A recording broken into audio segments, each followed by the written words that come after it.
Imagine it's a beautiful Saturday afternoon and you decide to go downtown because in your city, Hollywood is filming a movie and you're all excited to see what your city looks like being ripped apart by aliens. But as you're going out the door, the phone rings. And there's a gentleman on the phone and he said, "I'm with your dad. He doesn't know who he is or where he's at. Can you please come over and tell me what to do?" You say, "Hang up the phone right now and call an ambulance because you believe your father's having a stroke." Welcome to October 20th, 2011. That is what Cleveland, Ohio looks like after the Avengers saved the planet from an alien attack. That was the day that my father, at the age of 70, had his stroke. So after many months of physical therapy and speech therapy, and he was in a long-term care facility, so from an outsider view, this is what I saw.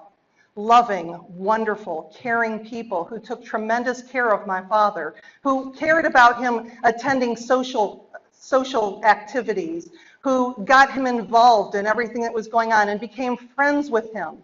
My father, even though he has aphasia and difficulty speaking, the words that he always remembered was "thank you." So 7 months later, when I moved him out of that facility, primarily because every time I'd go and visit him, Dad would be like, "When can I go home? When can I go home? When can I go home? Dad, it's okay. When can I go home? When can I go home?" So I said, "You know, Dad, what I'm going to do is I'm going to have a social worker come and assess you.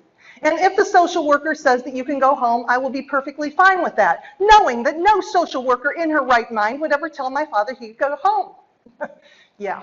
So when the social worker said, "I see no reason why your father can't live on his own," and he went home. But before he left, I am privileged to say that he was voted on at his facility, Royalton Woods in North Royalton, Ohio, as February's King of Hearts, which makes me a princess. Now, I saw all this happen from an outsider point of view. You see this every day from an insider point of view. Yes, you're taking care of residents that have different levels of physical and mental abilities. My father was one of the lucky ones. Even though he has aphasia, he's physically strong. He's totally able to live on his own. I have help coming over and taking him and helping him every day.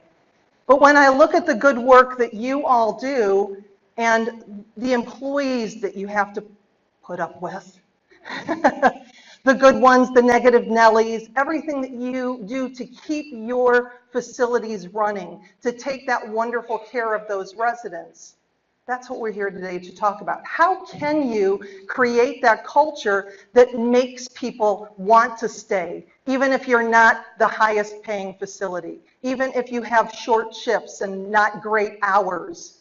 How do you keep them to stay?